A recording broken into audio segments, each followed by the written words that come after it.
রাধে রাধে বন্ধুরা, আমার চ্যানেলে তোমাদের সকলকে স্বাগত। আশা করি তোমরা সকলে খুব ভালো আছো, সুস্থ আছো, আর আমিও খুব ভালো আছি।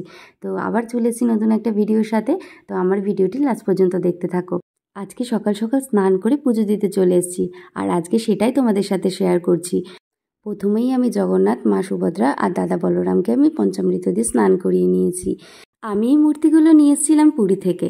কি সুন্দর তাই না? তারপর আমি ছোট্ট ছোট্ট সুন্দর সুন্দর জামা কাপড়ও এনেছিলাম, সেটা আজকে পরাবো। তারপর দেখে তোমরা কমেন্ট করে জানিও কেমন লাগছে আমার জগন্নাথ, মা সুভদ্রা, দাদা বলদেবকে।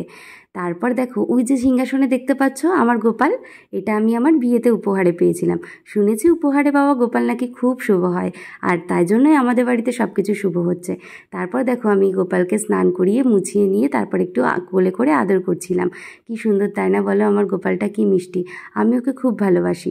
আর তারপর দেখো কি সুন্দর একটা জামা পরিয়েছি। এবার দেখো কি সুন্দর লাগছে তাই না বলো? এই দেখো জগন্নাথ, মা সুভদ্রা, দাদা বলদেবকে কি সুন্দর লাগছে, কি অপূর্ব লাগছে। আর আমার গোপালকে দেখো নীল জামাটা পরে কি অপূর্ব লাগছে। তারপর আবার ফুল দিয়ে সুন্দর করে সাজিয়ে দিয়েছি। তোমাদের কার কেমন লাগছে সেটা কমেন্ট করে অবশ্যই জানাবে। তারপর তো আমার পুজো দেওয়া কমপ্লিট হয়ে গেছে, এবার যেতে হবে অন্য কাজে। আমি চলে গেলাম জামা কাপড়গুলো কাচতে। যেহেতু গরমকালে একটা জামা বেশি দিন পরা যায় না, তাই অনেক জামা কাপড় জমেছিল, তাই সেগুলোকে ওয়াশিং মেশিনে দিয়ে এলাম। এটা ওয়াশ হতে মিনিমাম সময় লাগবে 35 থেকে 40 মিনিট। তাই তখন আমি একটু রেস্ট করছিলাম। তারপর যেহেতু 90% শুকিয়েই বেরোয় আর 10% শুকাতে হয়, তো তাড়াতাড়ি জামা কাপড়গুলো শুকিয়ে গেছিলো। তাই ছাদে থেকে জামা কাপড়গুলো এনে আমি জামা কাপড়গুলো ভাঁজ করছিলাম। অনেকটা সময় কেটে গেছে তার মাঝখানে, সেগুলো আমি ভিডিও করতে পারিনি। আর খুব গরম পড়েছিল, খুব অস্থির লাগছিল, তাই অনেক কিছু ভিডিও করা হয়নি। তারপর দেখো জামা কাপড়গুলো ভাঁজ করব। তারপর আজকে যেহেতু গুমার বাড়িতে যেতে হবে, তাই সব কিছু গুছিয়ে নিচ্ছিলাম। আজকে ওখানে কালী পুজো আছে, তাই আমি কালী পুজোয় যাবো বলে তাড়াতাড়ি জিনিসপত্রগুলো গুছাচ্ছিলাম। দেখো কথা বলতে বলতে আমার অনেক কিছু গোছানো হয়ে গেছে। তারপর বালিশের কভারটা ভরে নিচ্ছিলাম, এরপর পাতবো বিছানার চাদর। তোমরা কি খেয়াল করেছো আমি এক কানে কানের পরেছি আর এক কানে পরিনি? জানো তো, এটা আমি ভ্লগ ভিডিও এডিট করার সময় দেখেছি।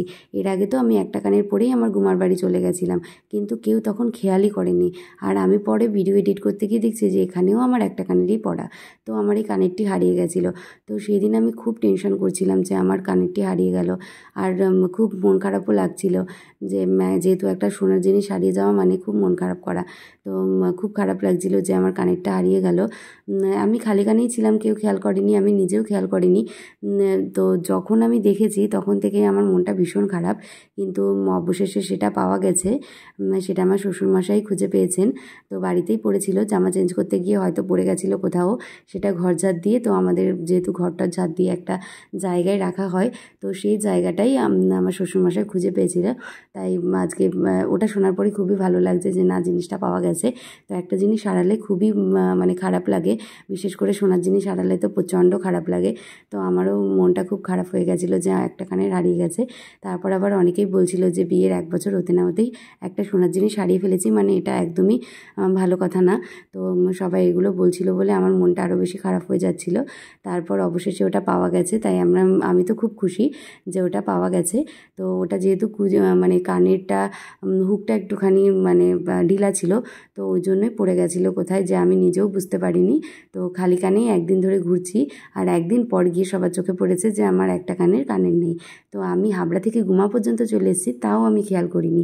পরে যখন শুয়েছিলাম তখন আমি হঠাৎ কানে হাত দিয়ে দেখি যে আমার তো কানের নেই। তারপর বলো তোমরা কে হাত খোপা করতে পারো? আমি কিন্তু একদম করতে পারি না, তাই এরকম মুড়িয়ে মুড়িয়ে খোপা করেই সব জায়গায় যাই। হাত খোপা করতে আমি মানে পারি না, আর হাত খোপা করলে অনেকক্ষণ থাকে, কিন্তু আমি তো হাত খোপাই করতে পারি না। তাই মুড়িয়ে মুড়িয়ে যে কোনোভাবে খোপা করে নিই। তারপর দেখো আমি রেডি হয়ে বেরিয়ে পড়েছি আমার বাড়ি যাওয়ার জন্য। তো আকাশে অনেকটাই মেঘ করেছে। তো দেখো আমি বাড়ি পৌঁছে গেছি। তো আমাদের হাবড়া থেকে গুমা বেশিটা দূর না, তো তাড়াতাড়ি চলে আসি। তারপর মাকে বললাম যে মা আমাকে কালী মন্দির পর্যন্ত দিয়ে আসতে, তো মা দিয়ে এলো।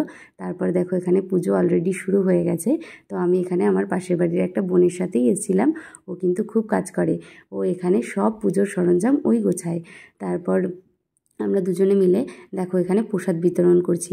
এখানে অনেক ভিড় হয়েছিল যে আমরা প্রসাদ দিয়ে পারছিলাম না। আমরা দুজনে মিলে গল্প করতে করতে অনেক প্রসাদ মানে ফল প্রসাদগুলো আর কি দিচ্ছিলাম। অনেকজনই ছিল, প্রায় লাইন অনেকটা দূর পর্যন্ত গেছিলো। তো দুজনে মিলে এসব কাজ করছিলাম। তো খুব ভালোই লাগছিল অনেক দিন পর এখানে এসে, আর ওর সাথে কিছুটা সময়ও কাটাতে পারলাম। এই টাইমটা জানো তো তোমাদের দাদাভাইও কল করেছিল, কিন্তু আমি তো বুঝতেই পারিনি, আমি এতটাই কাজে মগ্ন ছিলাম যে ফোনটা দেখিইনি যে ও কতবার কল করেছে। তারপর দেখো কি সুন্দরভাবে সময়টা কেটে গেল। তারপর এখান থেকে যেতে আমার অনেকটাই রাত হয়ে গেছিলো। তারপর ফল প্রসাদও শেষ হয়ে গেছে, তারপর শুরু হয়েছে খিচুড়ি প্রসাদ বিতরণ। খিচুড়ি প্রসাদ তখনও চলছিল। যেহেতু অনেকটা রাত হয়ে গেছিলো তাই আমি তখনই বাড়ির জন্য বেরিয়ে পড়েছিলাম। আমার বাড়ি থেকে মন্দিরটা প্রায় 2 মিনিট, তাই আমি বাড়ি চলে গেছিলাম। আমার ভিডিওটি আজকে এখানেই শেষ করছি। তোমরা সকলে ভালো থেকো, সুস্থ থাকো।